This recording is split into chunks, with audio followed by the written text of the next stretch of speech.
what I want to bring to you today is part of what I'm seeing, the trends that's happening with a couple of buzzwords that are out there, electrification, air-to-water heat pumps. This isn't something new. Heat pumps were around before, just that all of a sudden now it's a little bit higher in the pecking order of systems. The topics that we're going to talk about tonight is, air-to-water heat pumps. Do I need a buffer tank? And do I need a backup system? I sat in a room one time and this one colleague said to me that the problem with heat pumps is that everybody thinks that it's a boiler. And I said to him, well, it kind of is. It makes an air-to-water heat pumps makes hot water. So in a sense, it's a boiler only named a heat pump. The problem is that heat pumps do not create heat from itself. It creates it from the air in an air-to-water heat pump and just transfers the energy into two different temperatures, right? So basically, this is right from your manual that you've put together. And by the way, this thing is great because it makes it understandable. There's no big fancy stuff out there. If you understand the game, this is a great resources for it. So the good thing about it is that the fundamentals are there, and you know how to put a system together. I'm not here to say which is right and which is wrong. I'm just trying to show you that what's out in the industry out there that's happening. So you can go as basic as this system here, where you see an outdoor unit with a built-in monoblock system coming into a low-loss header and going right to in-floor. Now, to me, this would be a nice little small system, not fancy, do the job in-floor, a little shop somewhere where you're not going to run a gas line or any other source. Everyone has hydro going somewhere. A little laneway home. This is perfect for it, right? There's not too much mechanics to it. And then you can get into a very complex system with multiple heat pumps, two separate kind of systems where you have a cooling tank and you also have your heating tank. So this is really complex. You've got motorized valves operating and switching between cooling and heating. This one here, again, is a very complex system where they're utilizing one heating tank. So you got one buffer tank here, and then you have pulling off your space heating. You have your backup boiler. You have your domestic production here. You have your finishing domestic system. The problem that's happening right now is that our heating loads are small. They can be done by the heat pump. What's our biggest downfall to heat pump right now? The one big one for us in the world of putting systems together is it cannot make enough hot temperature for domestic production. Our houses are getting tighter. They're getting, we're paying big money for lots of insulation. We're paying big money for big, nice windows. But at the same time, we're still wanting our car washes for showers. We got the body sprays, we got the big multi handheld sprays, and the big bathtubs are still around. So the heat pumps right now aren't where they should be when it comes to domestic production. Am I correct in saying that, or am I full of poop? I'm confident enough that I'll probably see it in my lifetime that eventually the heat pump market will catch up to the point where you don't need what we're going to be talking about today, where you don't need the buffering, you don't need the auxiliary boiler or the backup boiler, because they'll have something out there that will eventually be able to sustain both space heating and domestic production at two different variables in the system, but still being one uniform system together, right? It is mentioned in your manual that a backup system is needed. So as it says, the heat pump gives an advantage on your COP. So this is where I think the gain has come out, where people are starting to understand what the benefit of putting a heat pump in as opposed to just a straight electric resistant product. So you get a higher value for your dollar, and that's an easy sell when you're into the world of selling to a customer what system you're going to give them. So basically, when we talk about buffer tanks, there's a lot of buffer tank manufacturers out there. It's what preference do you have? But the key things to a buffer tank is, why would you need a buffer tank? And that's, in the gas world, that was a big winner when they finally realized how to use a buffer tank for modulating or condensing boilers, right? A heat pump is a little bit forgiving, where it can kind of short cycle, but not all the time.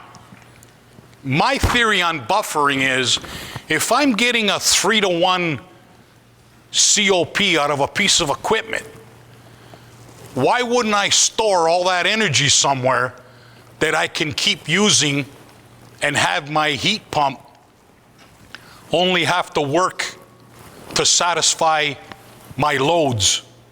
Because today's tight houses, and everybody has all different ways of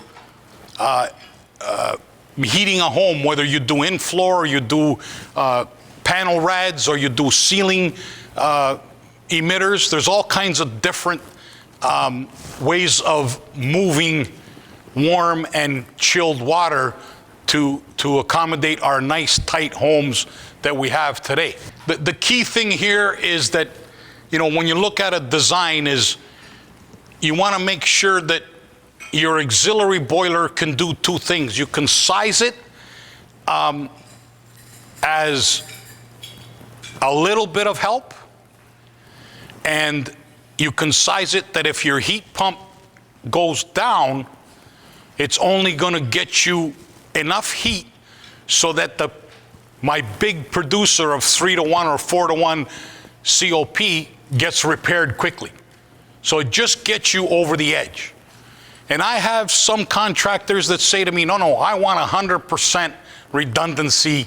If I have enough power at the panel, I want to be able to take what they call peak time usage. In Quebec, where we manufacture, they have a peak period of hydro usage, correct? So the whole thing that's happening now is they're saying, well, in the day when everybody's at work, I could run my hydro 1-to-1 because it's going to be cheap. But when I'm running at peak time, you want to get the most out of that energy so that, again, it doesn't hit us here, right? So you have to understand that it's more of an energy thing when now these buzzwords are happening, that they're saying, are the grids going to be big enough to sustain everybody doing this? I'm sure they're thinking of this, and everybody's doing their part. But the problem, the thing is, when you size a backup system, like I said, it's all on what you're going to offer to the customer when it comes to the whole package of what you want to give to them in a full backup, or just to get me over the edge for that cold day, so that the heat pump doesn't struggle, or if it goes down and it locks out on you, you have something that people aren't going to be without any heat. There's a lot of products on the market right now that are being advertised as buffer tanks with electric resistant elements inside of it. As a boiler manufacturer, look at what the tank is certified for. So there's a lot of guys out there that use electric hot water tanks as their buffer and electric backup in a heat pump system. I've seen it. It's being done, right? It all comes down to dollars and cents. If they can offer the customer a less expensive system, customer doesn't know, that's what's going to happen. Just remember, if you're going to use something that's not certified for that purpose, you may be in trouble. As Gary was saying, we're going to try and teach the inspectors on the right product to inspect. That is one area that needs to be really, really looked at so that the right product is put in place. This one here, when you look at the domestic side, it will be a preheat application because, again, the temperature that the heat pump can give to this coil will only be able to preheat a domestic output. I'm glad to see that this was utilized in your disregard the swimming pool there. It's just that there is now heat pumps that are being more and more put in place with swimming pools and spas. They have titanium heat exchangers in them so they can withstand the chemicals that are put in pools and spas. So this one here, the reason I like this picture is because they use the technology that we use, and it's what is called a reverse indirect. So what it does is it takes the heat pump water in the tank, and inside the coil is domestic water. Again, it's a preheat system. There's your finishing domestic system, whether it's a tankless electric, if you can use gas still, it could be a tankless gas unit, whatever is going to get you from whatever temperature can be produced here to go into there. I'm a gas guy, so I remember when tankless water heaters came into the market, they're saying, oh yeah, you're going to get 6 GPM. I go, where, in California or Arizona? You're not going to get that in Ontario because our water's too cold going into it, so the delta T is quite big, so you're not going to get the GPM that they say you are. But here you will, because now my entering water going to this tankless is probably 100 degrees. So now my delta T is lower, so I can get a higher output from my tankless water heater. So as I said, there is product out there that has elements inside of it. It has anode rods in there. The thing about a lot of these tanks is they don't have big enough ports to act as a true buffer when it comes to storing thermal energy. The reason that we have to learn math in school, as a trade person, math becomes very important, because the one thing about math, it doesn't lie. So if the math doesn't work out in your calculations, your system's not going to work properly, right? So, you can only put so many BTUs in a 3/4 inch pipe, right? So if you're going to use a hot water tank, that's all you're going to be able to gain is whatever you can put in that 3/4 inch pipe. I bring this up because there is a B214 code, which is the hydronic code, and it talks about utilizing or using domestic hot water tanks as a heater, but the main line says here that it has to be certified. As long as the appliance is certified for and used for both dual purpose space and domestic. So if it's not certified to do that, you can't use it. So a little bit about buffering. So again, buffer tanks has its purposes. There's a lot of thing out there that how do you utilize a buffer tank? When you pipe up a buffer tank, normally it's 4 connections, right? You got 2 on one side, 2 on the other side. So an in and an out. This is what you would see on a typical buffer tank right here. You got an in coming from your heat pump, and then you have your heating load coming there.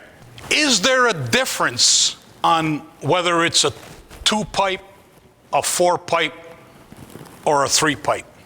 As a designer, yes, there is, right? And again, the math doesn't lie. And it's all about how you want to stratify your tank and utilize the heat pump production to store it into the tank and how you pull your load from the tank. The geothermal guys, I think, have the right mindset on how to utilize buffering, because we actually do some custom design tanks for geothermal contractors that want more ports on the tank, because they can pull different stratification temperatures from the tank for different applications. So instead of using mixing valves, they'll pull from the middle of a port here. If there was another set of ports, so let's say we had 2 more ports here, right here somewhere. What does that do to me on my loads is it gives me a different temperature that I'm pulling from that tank. So now I don't have to add a mixing valve to bring that temperature down. So I'm pulling from my tank at different temperatures with less equipment being utilized. And I'm not going to say which is right, which is wrong. It's all in how you want to utilize your buffer tank for your system. John Singenthaler has approached us as a manufacturer and said, you should make your buffer tank with a port up here. Why do you think he wants that? Just like this one here is pulling here, which is the hottest point of the system. So, and if you notice, you're getting different flow rates. I think I got to go back to here, right? You're getting different flow rates. So now what happens is I need 8 GPM going to my heat load, but I'm producing 10 GPM. So what do I do with the other 2? I'm going to store it in energy, right? I'm going to store it in my buffer tank. So now you're going to have, out of your 10 GPM, you're going to get 8 coming back from the load and 2 pulling out of the buffer tank. So you're always going to give 10, take 10 back, but you're only going to utilize storage of 2 GPM in that system. So you're getting your full BTU load out of your 8 GPM before it goes into the tank. So this is why a lot of them are asking for or utilizing 2-port, because they can really take advantage of the low water temperature that heat pumps bring to the system. So like I said, and there's also ways of doing a system here with reverse indirect. So we're talking about between cooling and heating. This is utilizing zone or diverter valves to go when the heat pump is in cooling mode. It's not sending it to the heating side, it's sending it to the air handler, and yet sending some to the tank when it's a domestic production. So you have the ability to do two systems with a couple of diverter valves this way here. As a manufacturer, a couple of products that we have, it's called the alt source.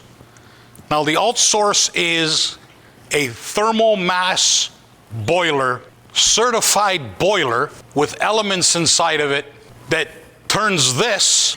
So you take this beautiful masterpiece here, and that's what it looks like with an alt source. So one tank is your buffer, your backup heat, your low loss header, your buffer to the thing, and then your diverter going to your heating is done right there, or cooling, sorry. So there's, the only thing that's missing in this picture here is the option of preheating your domestic water with my high COP heat pump that can give me a little bit of advantage on my smaller finishing tank of domestic water. That's how simple it looks when you take an alt source that, and again, I'm not here to do a sales pitch, I'm just here to tell you that there's products out there that can make the job easier. What's the biggest thing that we're seeing today? And we had the conversation today. Our mechanical rooms are getting bigger, right? Am I saying something wrong here?